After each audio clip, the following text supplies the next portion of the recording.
All right. Good morning, everybody. I apologise to cricket lovers in the room. I know that just down the road at the Oval, something rather important is going on. But we think week 3 of our Lawless Britain campaign is quite important too. I definitely think that we've caught the mood of the country with this campaign. All sorts of arguments over statistics, but what is beyond doubt is that there is a very strong and growing perception in the country that something is wrong all the way through from policing on the streets, right through the courts and all the way to the prison system. For us, one of the good things has been the number of new people that we've managed to attract to the campaign, a couple of whom will be joining us, or are joining us today. There is certainly rising public anger out there in the country. As you can see, the number of protests that are taking place outside migrant hotels up and down the country is indeed evidence of that. And increasingly, the migrant hotel issue has moved really from one of fairness, why on earth have people been given all these things, to very much about the safety of women and children. For all the government's talk about protecting children, which they claim is the sole purpose of the Online Safety Act, our criticisms of that and the impositions on free speech that have been imposed just in the first week of its operation have led to them sinking to the depths. I would suggest that comparisons that somehow we're siding with Jimmy Savile were wholly inappropriate at every way. But what we will today be talking about is a cover-up. A cover-up that in many ways is reminiscent of what happened after the Southport killings last year.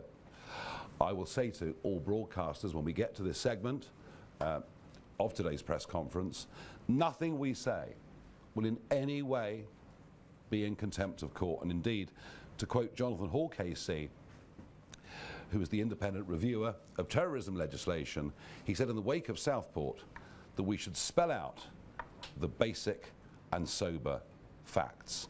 And that's exactly what we will do today. But before we get to that segment, I want to introduce you to some people that have joined us and are joining our campaign. Rupert Matthews is the Police and Crime Commissioner for Leicestershire. Formerly, he served in the European Parliament as a member there. He's twice been elected as a Conservative, but today he comes across to us as our first Police and Crime Commissioner. Rupert. Thank you. And welcome on board. Thank you. Well, morning everyone. Now, I've known Nigel off and on for several years, so I asked him what he wanted me to say to you all today. Great man that he is, he said, you can say anything you like, he said, so long as you tell them why you're joining Reform. So here goes. I joined the Conservative Party in 1984, that's over 40 years ago. I joined a Conservative Party that was putting Britain first, that put the British people first, and that championed freedom. The economic decline of the 1970s was overturned, the Falklands were liberated. But now our great country faces new challenges and new dangers.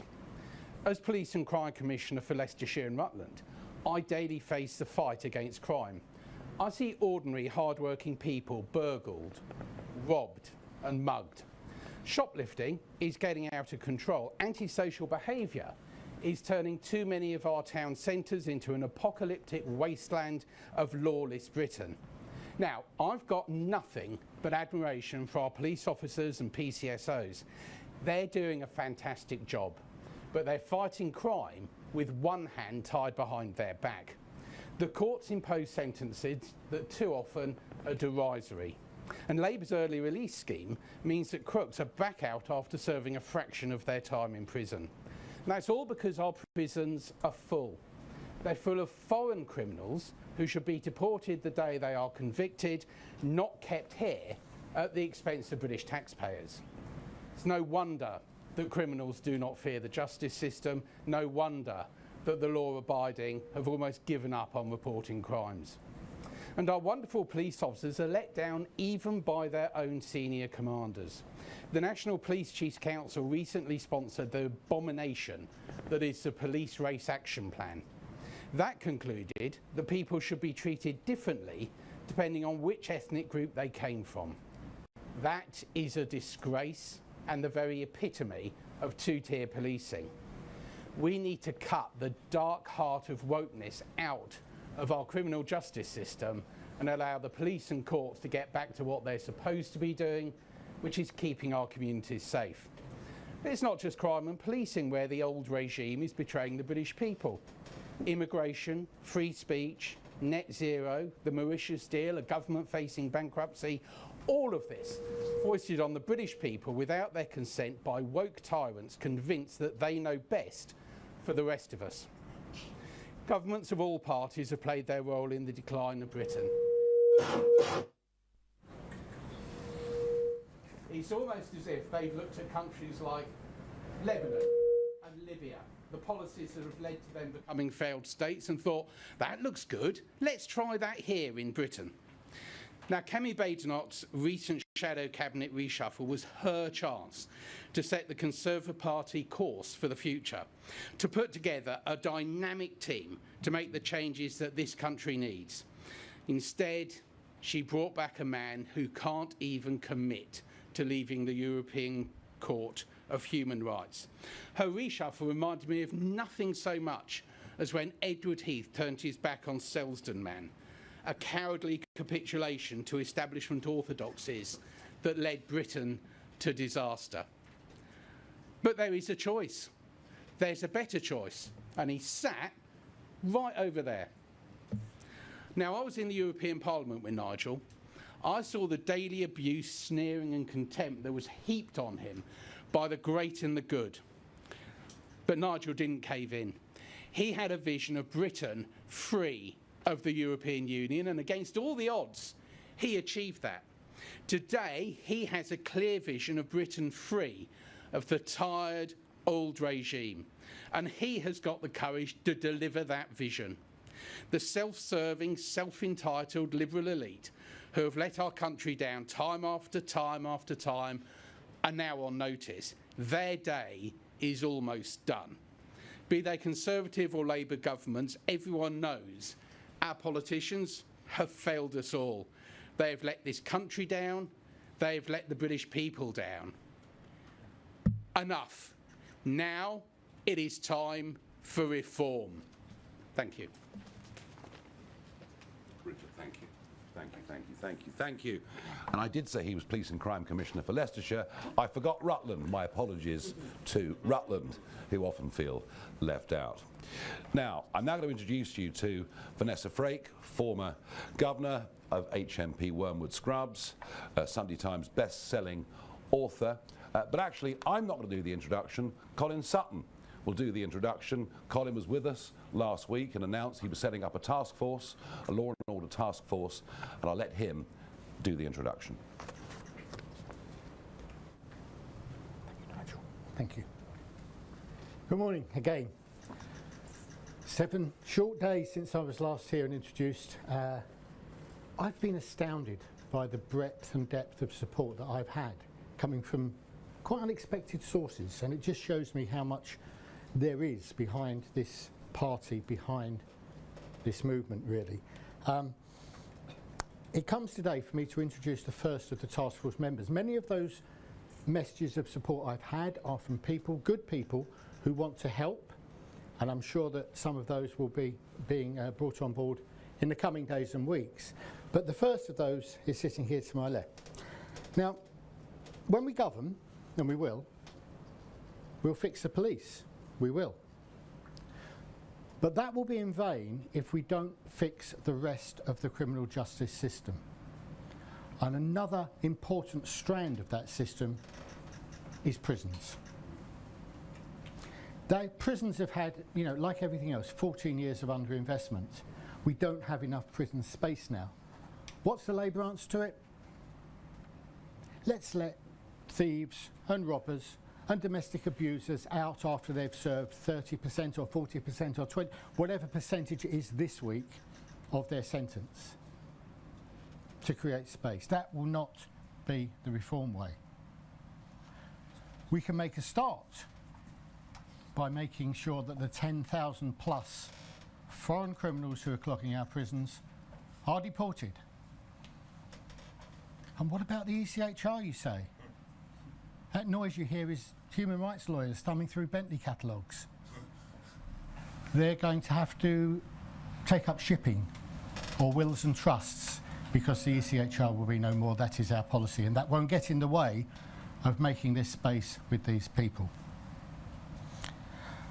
Vanessa, welcome. Thank you.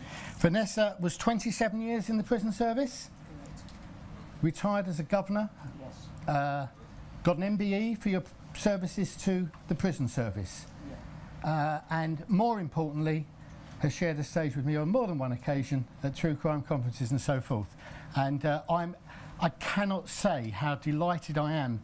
Vanessa gives us not only the experience of her time in the prison service, but as Nigel said, she's an author, she has a great knowledge of criminology, of crime, how crime works, and I'm sure that her contribution to the task force will be brilliant, and we'll have some fun doing it as well, like we always do, Vanessa, won't we? Thank you.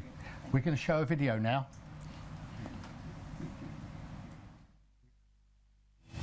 My name's Vanessa Farage. I am a former prison governor and author. I started my career in the prison service in 1986 as an officer and worked my way up to governor. I worked at various prisons around London and finished my career off in 2013 at HMP Wormwood Scrubs. For decades I managed violent offenders, gang leaders and murderers. Our prisons are at crisis point. We have reached the situation where consistently governments have bled our prisons dry. If you are soft on crime, what happens is those prisoners are released into our communities, and our communities bear the brunt of criminality. Consistently, successive governments from Labour and the Tories have failed our prison system. They have failed to invest. They have cut corners at every single level. They have released untold prisoners, going back to when Jack Straw was Home Secretary under Tony Blair. I'd like to see Britain that we can be proud of, and I would like to see Nigel Farage lead that campaign. Britain is lawless. Britain needs reform.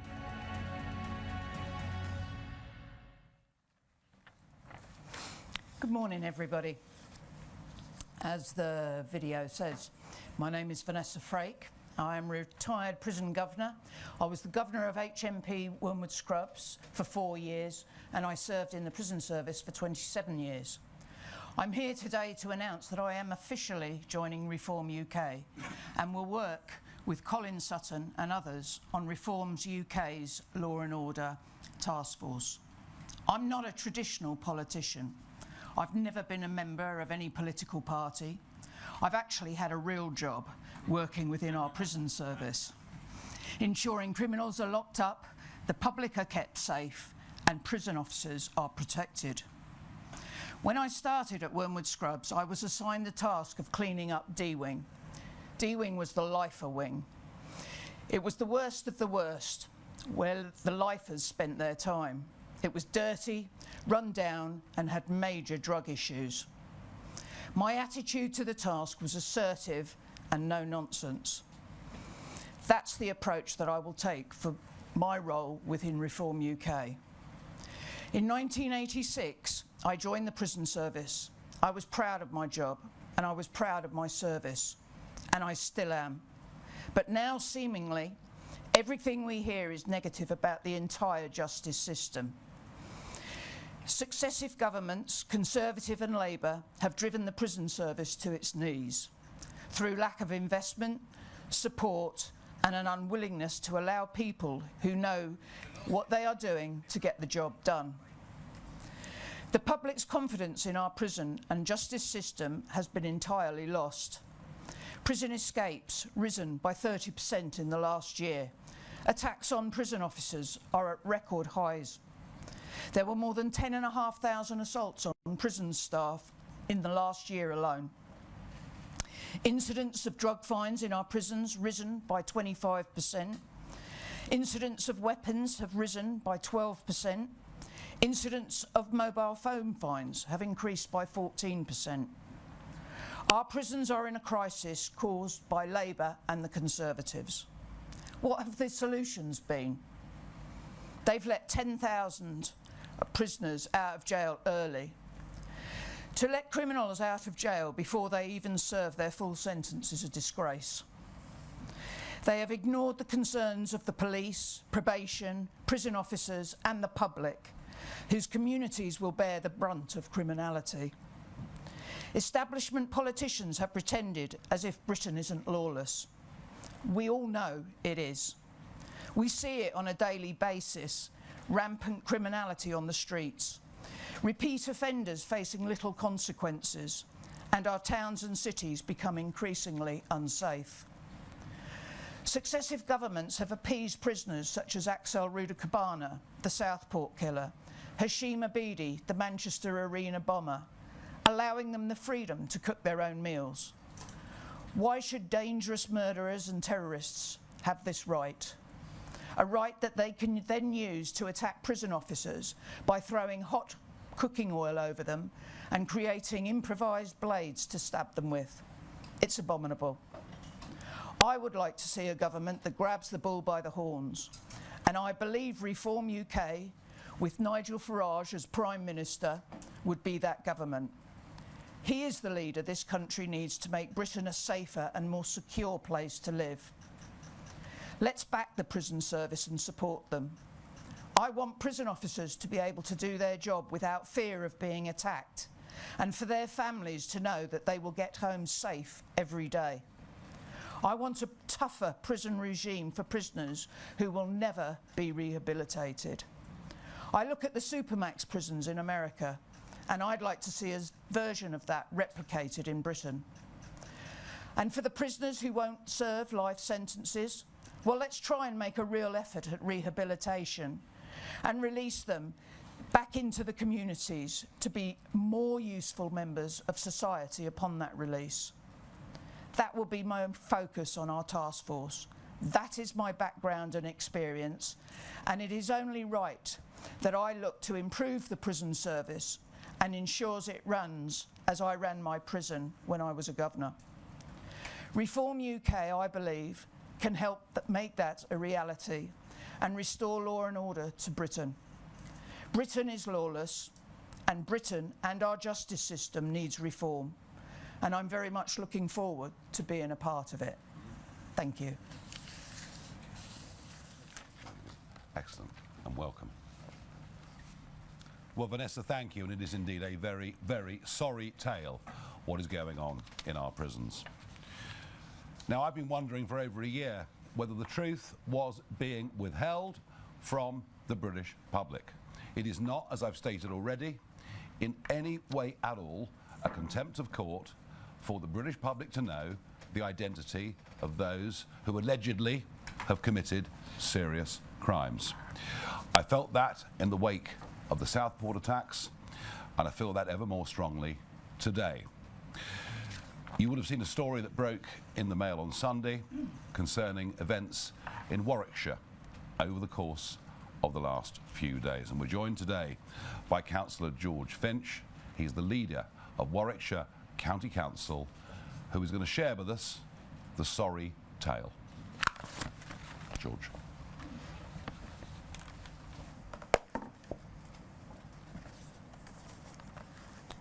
Good morning all. This is a story that shocked us all. On the 26th of July, Ahmed Malakil was arrested and then charged later on the 27th of July. I was made aware of this incident on Tuesday, July 29th. I will be looking into why I wasn't informed immediately. The following day I contacted the council CEO to inform her that I wished to speak to Warwickshire Police to urge them to release the immigration status of the criminal. The thing is, I was begging for this to be released. Screaming, phoning, asking it to be released. I sent an email, afternoon, Monica, the CEO of Warwickshire County Council. After hearing the news and reading your email regarding the 12-year-old girl who was raped by an asylum seeker who lives in a HMO in Stockingford in Nuneaton, my hometown, I think transparency is needed, and the people of Nuneaton and the wider Warwickshire area have a right to know who the man is and his background. How can we work with Warwickshire Police to ask them to release the information regarding the details of this man? This is a deep-rooted issue regarding HMOs housing illegal immigrants that are affecting our communities. So I urge you to work with me as Warwickshire County Council leader to ensure Warwickshire Police can release the information to the public in the appropriate manner. I then later phoned the Police and Crime Commissioner for Warwickshire, who informed me that he was on holiday and that he doesn't know much about the case. I was sickened by those comments. Anyone can pick up a phone and speak to me, speak to the CEO, speak to the Chief Constable.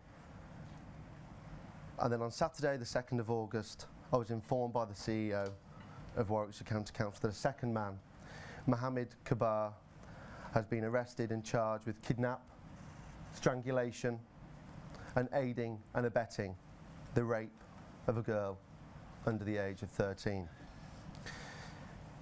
It was at that point that I wrote a letter to the Home Secretary Yvette Cooper and the Chief Constable of Warwickshire Police Alex Franklin Smith, in which I called for all immediate release of the immigration status of the two men. I've urged them to work with me as leader of Warwickshire County Council, and I will be working with all the borough councils and the district councils within Warwickshire to fight against these HMOs that are being put up to house illegal immigrants, and the hotels are in Warwick District Council. And I want to say to all reform councillors and all councillors in the country that this has to stop.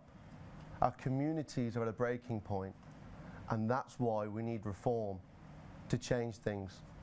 We are the last line of defence against the blob, the cover-ups of the councils, and we have to fight every step of the way against this blob, and this is what we're doing on Warwickshire County Council. It has to stop. A 13-year-old girl has been raped by 2 asylum seekers, and I was told that if I released this, I would be in contempt of court, and that I cannot release this due to this phrase, community cohesion. That's the problem. They're trying to cover up the minority, the people that are coming over on boats illegally, and the people of Nuneaton are hurt. They've had enough, and that's why I'm urging all council leaders from all parties to join me in campaigning to stop the housing of illegal immigrants in HMOs with Serco and the illegal immigrants in hotels. That's all I've got to say on this matter today. So thank you, and I'll pass back on to Nigel.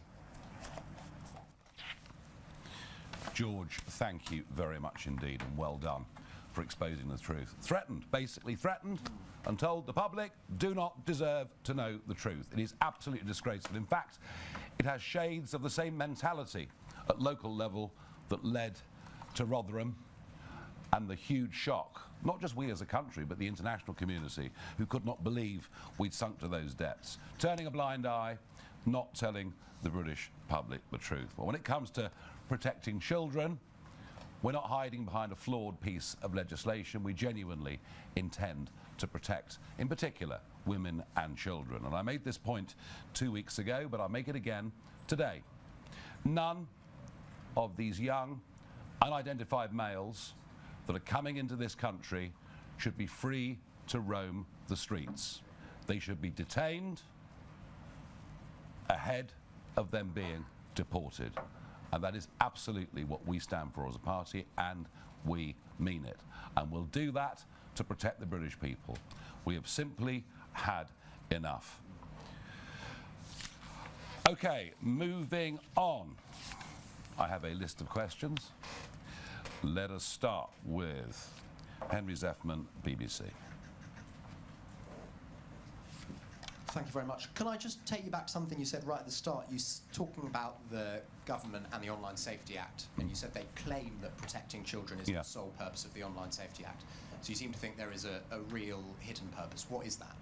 Well, if it was to protect children, why on earth would an elite police force be set up to monitor what people say online about events such as what's occurred in Warwickshire just last week? Why on earth are we seeing the extent to which online material has been censored, including, I was hearing this morning, even historical comments about Richard III? I mean, this is the beginning of state censorship. It is very worrying and very frightening. As for the intended purpose of the Act, a process begun by the Conservative Party, fully understandably, because of suicide kits being available online and all of these terrible things. Yes, of course, the original intention of the Act was honourable and correct in every way, and we would stand behind it.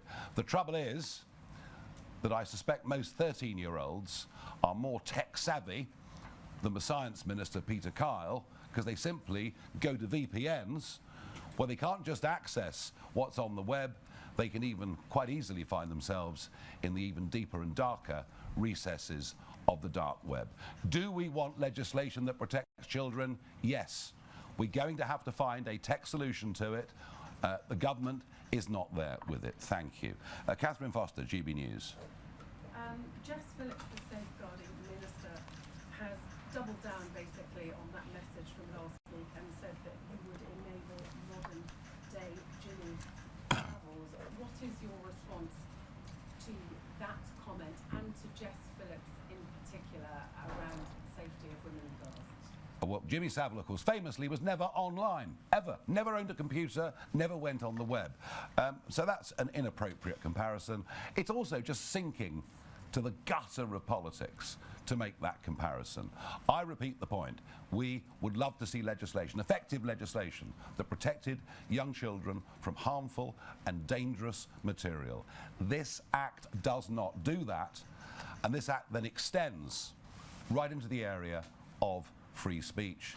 And when you think it's only the 25th of July when it actually came into being, the effects, I would suggest, are chilling already. And I would say to Jess Phillips, why don't we have a proper debate? Why don't we debate the Online Safety Act publicly? Why don't we debate whether this does actually protect minors, whether it does protect children? We'd be very, very happy to engage in that. We'd very happily work with them on trying to find tech solutions that work. But I'm not going to sink to their level of abuse. I'm just not. Shihab Khan from ITV. Shihab Khan from ITV News. The government has released a range of new measures, both over the weekend and today, that they say is intended to try and stop these crossings from punishing those posting on social media, advertising channel crossings, and reforming the asylum system and the appeals process. I suspect you'll be very critical of that, but what would you do instead if you were empowered to get the backlog down and to stop those crossings from happening? Well, the big story is they're going to spend £100 million on this. Wow. We've given the French £800 million already. And every calm day, we see the French Navy escorting vessels literally from the beaches of Gravelines or wherever it may be to the Midway line. And yes, you can employ more officers and you can do whatever you want and you can put more border force boats in the channel and more drones and spotter planes in the sky. And you can speed up the asylum process. Easy. Just wave everybody through. In fact, from Sudan, Eritrea, countries like that, that's pretty much what we do already. None of this stops people coming. Why do people come? They come because they know they have an over 99% chance of staying. They come because they know they will be looked after, 3 square meals a day, free dental care, free health care, 49 quid a week pocket money, and while they're at it, probably work illegally, either in delivery services or drugs or whatever it may be. There is only one way you're going to stop this. There is only one way you're going to stop this. Australia went through these agonies back in the earlier part of this century, where they argued at election after election what to do. They tried offshore processing and many other things, and still the boats came. In the end, they towed the boats back to Indonesia. We will make it absolutely clear, as Colin has said already, that the ECHR, whatever its good intentions in the post-war world were, is no longer fit for purpose in any way at all, and we will be free to detain those. And by the way, all around the world, if you enter a country illegally, you will be detained and deported. This is what normal countries do all over the world. We've surrendered normality to this new human rights regime. So if you come to Britain via that route, you will never be given refugee status. You will never be given permanent leave to remain. You will not be free to walk the streets, as so many have done that have committed some of these vile crimes, and you will be deported. And that's the message, plain and simple. And you know what? Within 2 weeks, you won't see a single migrant boat. They won't come. Okay, we have got Sky News. Mari. Mari Aurora, Sky News, thank you. First of all, on the prisons subject, what is your plan to tackle the mental health difficulties in the prisons? You cannot separate mental health treatment and a lack thereof, perhaps, in prisons with the criminal justice system and the prison population. So what are your plans to actually deal with some of the mental health crises that are happening in prisons? And if I may, is this Project Fear? Are you trying to make people afraid and trying to steer them into fear, and therefore that is the way you will get them to vote for you? No, they are afraid. They are afraid. I dare you to walk through the West End of London after 9 o'clock of an evening wearing jewellery. You wouldn't do it. You know that I'm right. You wouldn't do it. And that's just in London, let alone what's happening in so many other parts of the country. And the genuine fears that mothers have, particularly for teenage kids, when we know already that an Afghan male has a 22 times more likely chance of being convicted of rape than somebody born in this country. The fact that 40% of sexual assaults in London over the course of the last 5 years have been committed by those born overseas. You know, we have to recognise something. There are some people who come from certain cultures that pose a danger to our society. It's as simple as that. As for our prisons policy, well, I mean, goodness gracious me, why don't you give us a chance? We're just setting up the task force to work these things out, unless you'd like to comment on that mental health problem. Look, it is a fact there are a lot of people within our prisons who do have mental health issues. Thankfully, with the introduction of in-reach and outreach, things have got better. They're not right at the moment. There are issues with people being able to protect themselves and being put in prison, but what else do you do with them? And that is something that hopefully our task force will work through. But yes, I absolutely agree that there are a lot of people in prison with serious mental health issues because they've been put there because there's nowhere else, or people don't know what to do with them. Thank you very much. Anya Pop from Channel 4 News.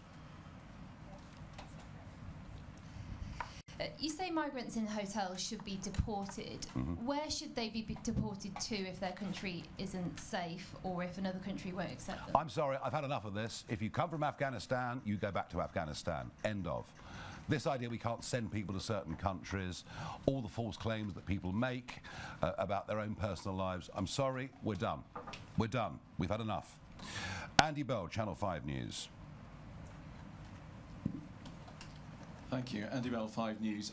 You talked earlier about boats being towed back to France. You must know that's a very dangerous operation. Are you prepared to take the risk that a boat could overturn because a British Border Force boat or a Royal Navy boat has got involved trying to tow it, maybe trying to push it? Is that a risk you are prepared to take? Well, I didn't talk about boats being towed to France. I talked about boats being towed to Indonesia, pointing out that in the end was the way the Australians sorted it out. Look, you know, I want to make it very, very clear that the absolute, you know, if everything else was to fail, we would tow the boats back to France, which the last time I looked was a relatively civilised and safe country. But I believe if you put all the other measures in place, you won't need to do that. Simple as. And by the way, what is dangerous and what is causing loss of life is us having a sign effectively up on the White Cliffs of Dover saying everyone welcome. To our knowledge, there are 18 that have died so far this year. Nearly 50 died last year. But that wouldn't be a British boat or ship getting involved in trying to turn that boat around. That's my point. Well, I do not think, I tell you what I really don't think, that after 800 million quid that the French Navy should be escorting boats to the 12-mile line in the way that they currently are. Natasha Clark, LBC. Hi, Mr. Farage. You said today that police need to be able to release as much information as possible about those potential offenders. So are you saying that they should, the police, in all cases, release the names, addresses and immigration status of people after they have been charged with an offence? Your critics would, of course, say that this is going to inflame community tensions. This could cause unrest on our streets. We are already seeing a very precarious situation. Is that not just going to make things far, far worse? Thank you. What caused unrest on our streets after Southport last year was us not being told the status of the attacker. That led to crazy conspiracy theories spreading online. You know, so look, you know, I've made it perfectly clear through this press conference, and George understands this absolutely as well. You know, we do understand and respect the contempt of court rules. But, you know, I'm going to go back and quote just one more time. Jonathan Hall, KC, the independent reviewer of terrorism legislation, a watchdog over this area, you know, who said in the wake of Southport, we should spell out the basic and sober facts. He also said that governments should stop hiding behind contempt of court rules. People need to be given reasonable truth. And, you know, we might not like the truth, or we can accept the truth, but to have masses of speculation as to what might have happened makes things, I think, far worse than they otherwise would be. Claire Ellicott, Daily Mail. Thank you. Could you just set out your views on whether trans women should be on female prison wards? And also, do you agree with Trump's deadline for Putin? And do you think Putin should abide by it? Thank you. Well, I think Donald Trump believed that his negotiating skills would enable him to get Mr. Putin to the table and strike a reasonable deal. Since that time, Putin has showed how completely, wholly unreasonable he is in every single way. So we'll see what happens with those negotiations. Well, when it comes to trans women in prisons, you know, isn't it interesting that we run our country with people who become ministers, who generally have absolutely no idea of the subject matter that they're talking about.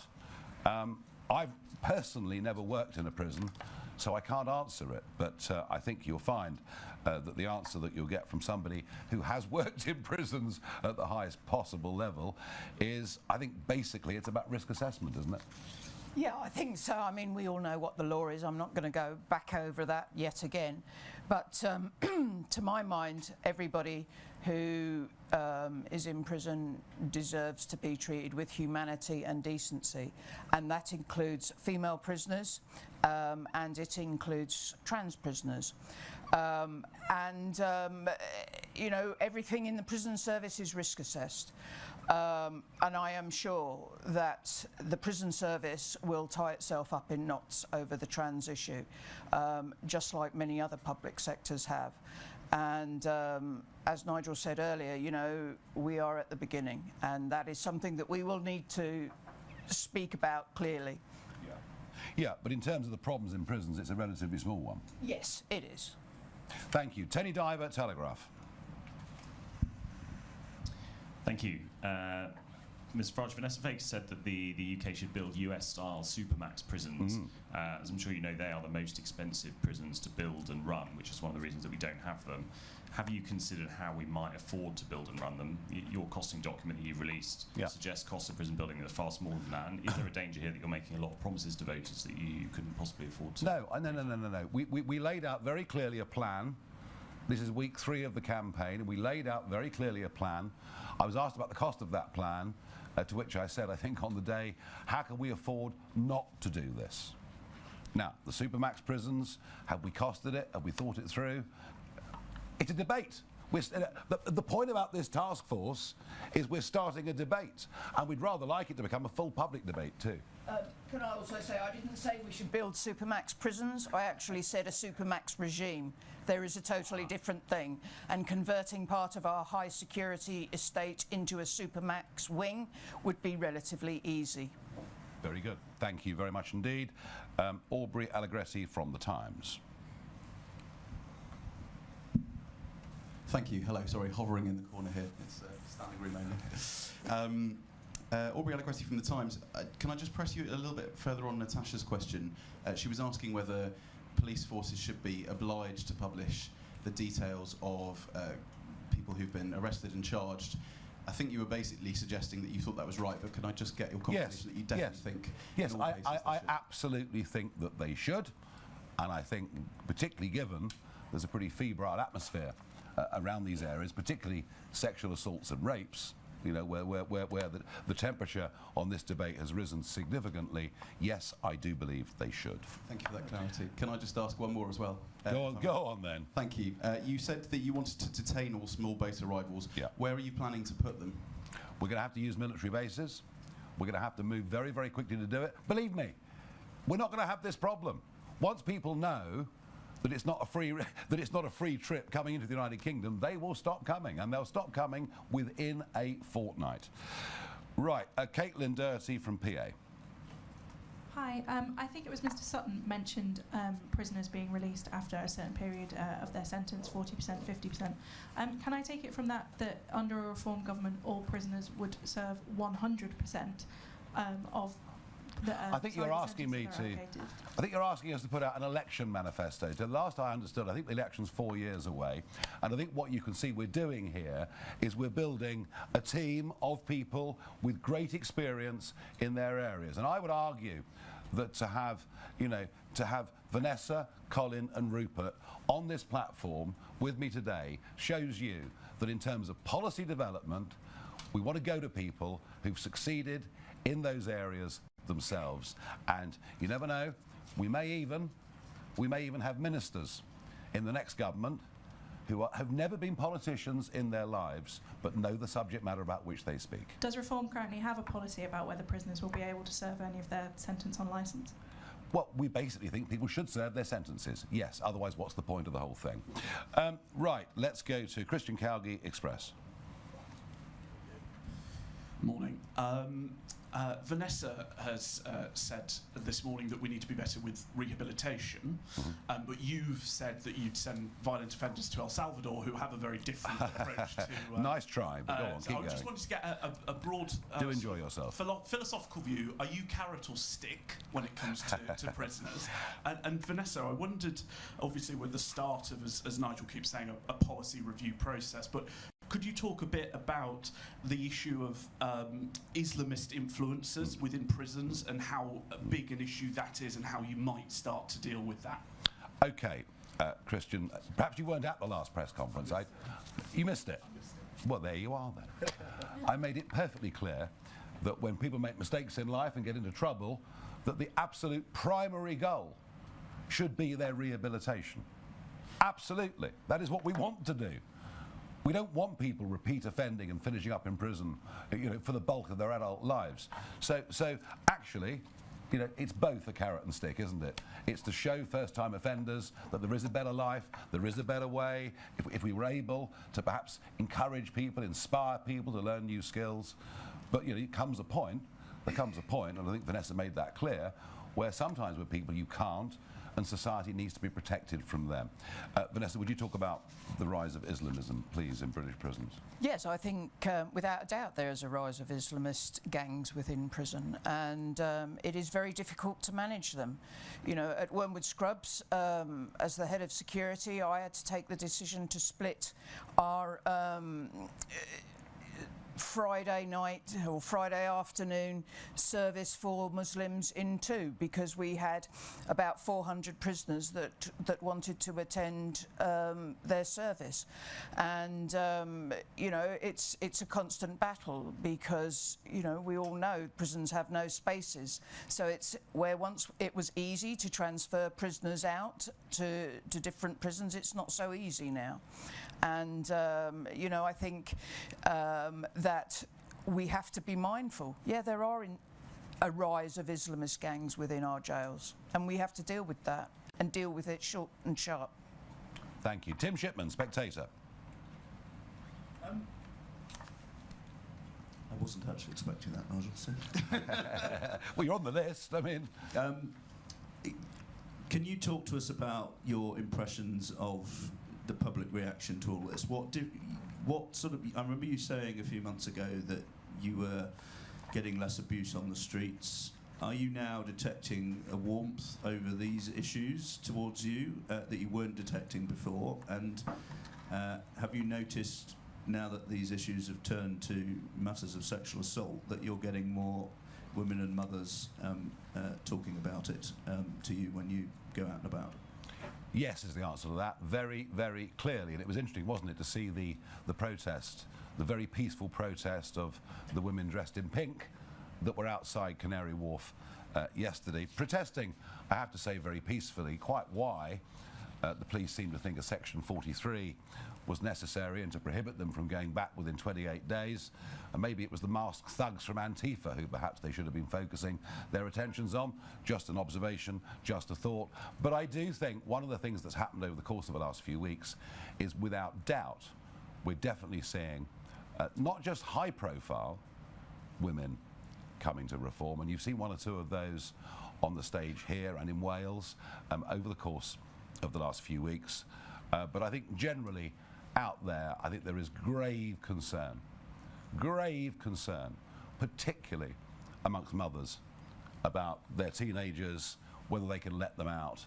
So yes, I think this is perhaps this issue has spoken a truth to people that they've been feeling increasingly for some time, and I think that maybe changes the complexion of how people view reform. You know, the sort of, when I came back into this last June, people regarded it as being a bit of a blokish party. Something to do with my reputation, I can't quite think why.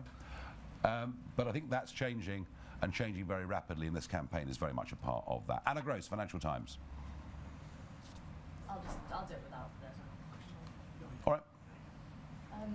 Have you received any communications from J.D. Vance or other members of the US administration saying they support your policy of repealing the Online Safety Act? And a second, if I may, will all reform-led councils block the use of HMOs to accommodate asylum seekers? Is that already a policy? Is it something that you're starting to do?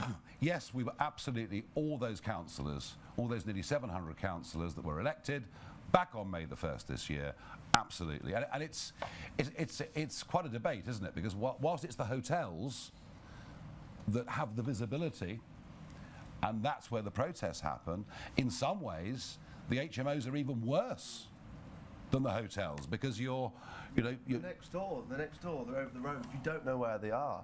And this is the problem, is that in Warwickshire, in the north of the county where I'm from, Nuneaton, Bedworth, we don't have a Margaret Hotel, but we've got loads of HMOs that are increasingly popping up. But in the south of the county, there's loads of Margaret Hotels. People have had enough. You know, like I said during the campaign, we have three things in Warwickshire reform: honesty, integrity and transparency. And when this come across my desk, I couldn't break away from my instincts. Transparency is the key to this. If you keep on and tell the people the truth, they understand and they know what to work with. This is the point. If we highlight them all, people can understand. The Home Office are telling Warwickshire Chief Constable, telling Warwickshire County Council, oh, we're not going to tell you where all the HMOs are. We're not going to tell you. We don't know where they are. That's dangerous. That's against safeguarding. As the Children and Family Portfolio holder, that's a huge problem for the children in Warwickshire. It's about safety. It's simple. Yeah, and it's actually worth you talking to Sarah Pochin One of the big elements that came out of the Runcorn by-election was the HMO issue. Who would say, well, there's a house here and 10 or 15 people from a completely different culture have been put in this house, and they say they've been following our kids to school, and we're very, very scared. I recommend that you talk to her. As for the JD Vance, I can't remember the answer to that. Oliver Harris, Politics UK. Thank you. Good morning. Some 500,000 people have signed a parliamentary petition calling for the government to repeal the Online Safety Act. I wonder, one, what are your thoughts on that? And two, could you see any instrumental benefits of the Act in its current form, if any? I'm going to call Zia Yusuf up to the platform. He has spent more time researching this and getting acquainted with this than probably most people in governmental positions. Thanks, Nigel.